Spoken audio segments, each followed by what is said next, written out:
The shadows after the light. When the sky split open and the trumpet blared, Jacob was on the front porch of his modest farmhouse, a coffee cup trembling in his hand. The world didn't shake, but his soul did. Clouds churned like boiling ink, and beams of golden light pierced the earth, illuminating certain people. Neighbors, strangers, even a child playing across the road. One by one they vanished, ascending into the heavens. His wife, Abigail, rushed outside, clutching their daughter Emma. "Jacob, what's happening?" she whispered, tears streaming down her face. Jacob could only stare as the divine light dissipated, leaving behind an eerie silence. Then came the screams, the days of darkness. The rapture had come, and they were left behind. The sun no longer shone. A perpetual twilight cloaked the earth, casting shadows that seemed to twist and move on their own. The once familiar world had become a landscape of terror. Jacob barricaded the windows of their farmhouse, while Abigail whispered prayers in the corner, her voice shaking. Emma clung to her mother, her wide eyes fixed on the shadows outside. That first night, the howls began. From the woods surrounding their home, guttural snarls echoed through the night. Low, growling voices whispered in a language Jacob didn't understand. Shapes moved between the trees, hulking, malformed beasts with glowing red eyes. Abigail grabbed Jacob's arm. "What are they?" He swallowed hard. "Hellhounds," he said, his voice barely a whisper. One of the creatures stepped into the clearing, its body a grotesque amalgamation of flesh, bone, and shadow. Its head was canine, but its mouth stretched impossibly wide, filled with jagged teeth that dripped a black, viscous liquid. It sniffed the air, its glowing eyes locking onto the farmhouse. "They can smell us," Jacob said. The first attack came 2 nights later. Jacob had managed to rig a makeshift alarm system with cans and fishing line around the property. When the sound of clanging metal erupted outside, he grabbed his shotgun and headed for the door. "Stay inside," he told Abigail and Emma. As he stepped onto the porch, he saw them. 3 hellhounds circling the house. They were larger now, their forms more monstrous, as if they'd been feeding on the darkness itself. One of them turned its gaze toward him, and Jacob felt his knees weaken. Its eyes weren't just red.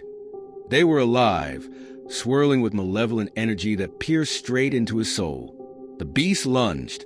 Jacob fired, the blast tearing through its shadowy flesh. It let out an ear-piercing screech but didn't fall. Instead, it reared back, black tendrils stitching its wounds together. "They don't die," Jacob shouted as he slammed the door shut, bolting it just as the creatures threw themselves against it, demons among them.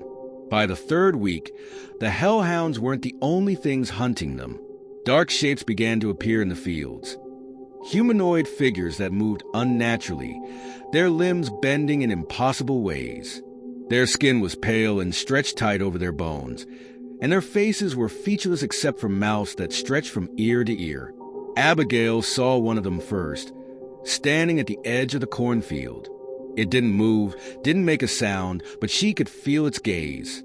When she blinked, it was suddenly closer.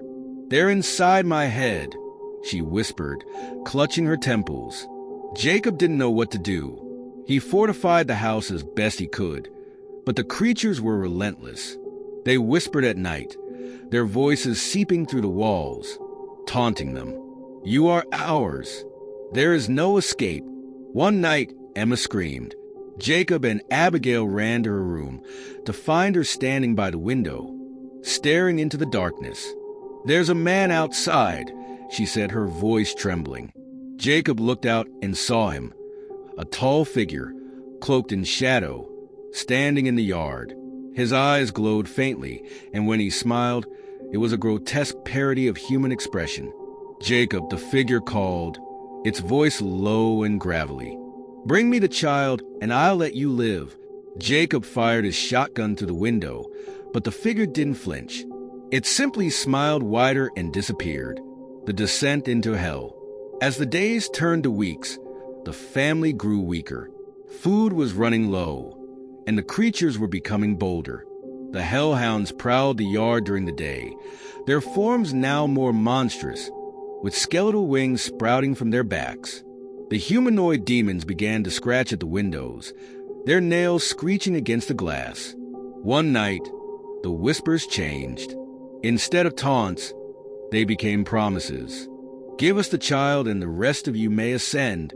Abigail broke down, screaming at Jacob. "They'll let us go. They said they'll let us go." "No!" Jacob shouted. "They're lying.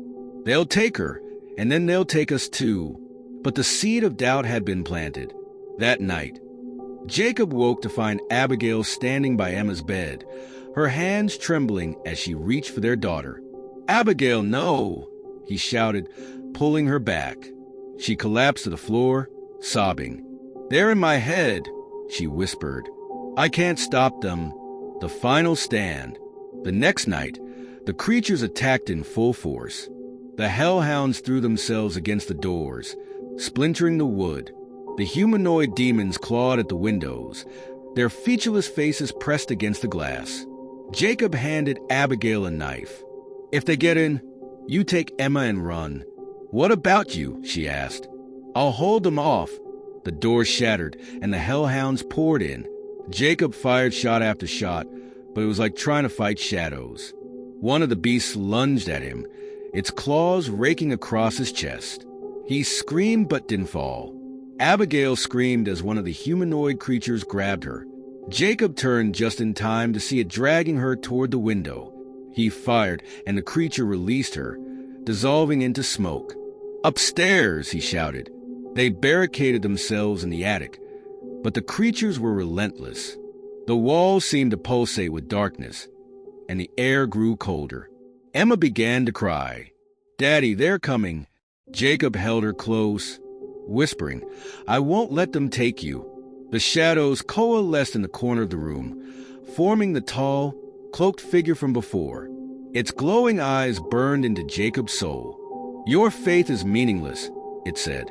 "Give us the child, or all of you will burn." Jacob stood, his shotgun trembling in his hands. "You'll have to kill me first." The figure smiled. "As you wish." Epilogue. The morning after. When the sun finally rose, the world was silent. The creatures were gone, their shadows burned away by the light. Jacob, bloodied and broken, sat on the floor of the attic, clutching Emma in his arms. Abigail lay beside him, her breathing shallow but steady. They had survived the night, but the scars, both physical and emotional, would remain forever. As they looked out over the desolate landscape, they realized the world they had known was gone. They were alone, left to navigate a new reality where light was fleeting and darkness was always waiting. And in the distance, a low, guttural howl echoed across the horizon.